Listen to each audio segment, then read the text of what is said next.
Today's main topic. Many Americans are changing their attitudes towards China, according to a Pew survey. Protests involving thousands of people have erupted across the United States against Trump, and the United States has imposed sanctions on Chinese importers of Iranian oil. First, many Americans are changing their attitudes towards China. According to a Pew survey, Americans' attitudes toward China are becoming somewhat more positive, even as the ongoing trade war between the world's two largest economies continues, according to a new survey by the Pew Research Center. According to the survey results, Americans' negative attitudes toward China have decreased by 7 percentage points. While 84% of Americans expressed an unfavorable view of China in 2024, that number has dropped to 77% in 2025. This is the first such decrease in the past 5 years. The change in attitudes comes at a time when the Trump administration is at a standstill over reciprocal tariffs with China, which has resulted in a 145% tariff on goods imported from China. In response, Beijing has imposed a 125% tariff on U.S. goods and has refused to accept U.S. gas exports, as well as opposing other domestically produced goods.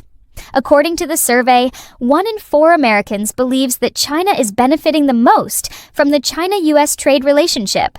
10% think the United States benefits more, 25% think both countries benefit equally, 2% say neither benefits, and 16% couldn't answer. But the majority of respondents, 52%, think the tariffs will be bad for the United States. In contrast, 24% say they will be good for the country, 6% say they will have no impact, and 19% are undecided. President Trump recently announced a 90-day pause in reciprocal tariffs, but not just on China. The U.S. and China have been locked in a heated trade dispute. The White House says countries around the world are now working to reach a trade deal, although Beijing has been defensive.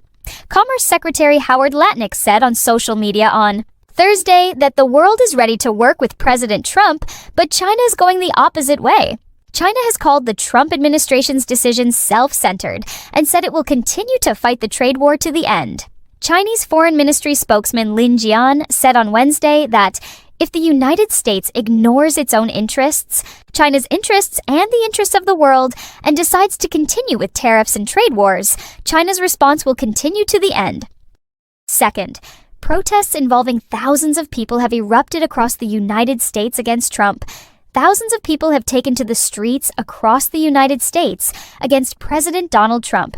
Protests were held in major cities including the country's capital, Washington, D.C., New York, and Chicago on Saturday local time. Opponents of the Trump administration's deportation of immigrants, layoffs from government jobs, Gaza and Ukraine policies took part in the protests. Al Jazeera and Reuters reported television footage showed protesters holding placards with various slogans in front of the White House. The placards read, "Workers should have the power," "No kinship," "Stop arming Israel," "Stop racist tyranny," and "Immigrants are welcome here." Similar placards were seen in other cities. Protesters in various locations were seen chanting slogans in support of immigrants and against the Trump administration's deportation of immigrants. Protesters also showed solidarity with universities that have been threatened with defunding or closure by the Trump administration. Trump and his administration have begun to use U.S. law to deport immigrants. We are also trying to build networks and resistance to protect our neighbors in this situation, said a protester in Lafayette Square near the White House. Some protesters were seen waving Palestinian flags and wearing Palestinian scarves or keffiyehs around their necks. They protested the indiscriminate killing of Palestinians. Many chanted, "Free Palestine." Some protesters were seen carrying Ukrainian flags. They called on Washington to be tougher on Russian President Vladimir Putin.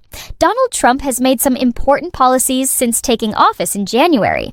Elon Musk was given the responsibility of the newly formed Department of Government Efficiency, DOGE. Since then, his party has vacated more than 200,000 positions out of 2.3 million federal employees. The Trump administration has recently arrested many foreign students. Many of them are being tried to be deported. Many of these students participated in pro-Palestinian protests. Many also object to the current administration's climate change and health policies. Rights groups have been criticizing Trump's policies.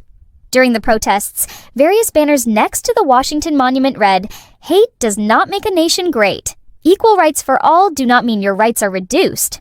This is the second nationwide protest against Trump since he took office in January. The main organizing group of Saturday's protest is called 5501. This means 50 protests in 50 states, one movement. The program for this day is called National Day of Action. Organizers have announced plans for about 400 protests across the United States. The first nationwide protest of Trump's second term was held on April 5th. It was organized by the civil rights group Indivisible. The protest was called Hands Off, which could mean, let us do our own thing. 5501 has called for another protest across the United States on May 1st. The event is called May Day Strong. Third, the United States has imposed sanctions on Chinese importers of Iranian oil. The United States has imposed new sanctions on Iranian oil exports. The sanctions also include a Chinese teapot oil refinery. U.S. President Donald Trump's administration has taken a policy of increasing pressure on Tehran. In a statement, the U.S. Treasury Department said that the move will increase pressure on Chinese importers. The Trump administration's move to impose sanctions is an attempt to re-establish a maximum pressure policy on Iran to reduce the country's oil exports to zero. The move comes as the Trump administration has resumed talks on Iran's nuclear program this month. A round of talks took place in Oman last week. A second round of talks is scheduled for later this week in Rome. The Treasury Department said on Wednesday that it had imposed sanctions on a Chinese-based independent teapot oil refinery. It is alleged to be involved in buying more than $1 billion worth of Iranian crude. It is the second Chinese independent oil refinery to be targeted by the Trump administration. Treasury Secretary Scott Bessent said, "Any refiner, company, or broker that buys Iranian oil or assists in its oil trade will be at serious risk." He added, "The United States is committed to targeting and disrupting all parties that support Iran's oil supply chain, as Iran uses the proceeds of this oil to support its terrorist partners and allies." These teapot refineries in China have not been subject to U.S. sanctions in the past because they have no direct connection to the U.S. financial system. It is worth noting that China's state-owned oil companies have stopped buying Iranian oil for fear of U.S. sanctions.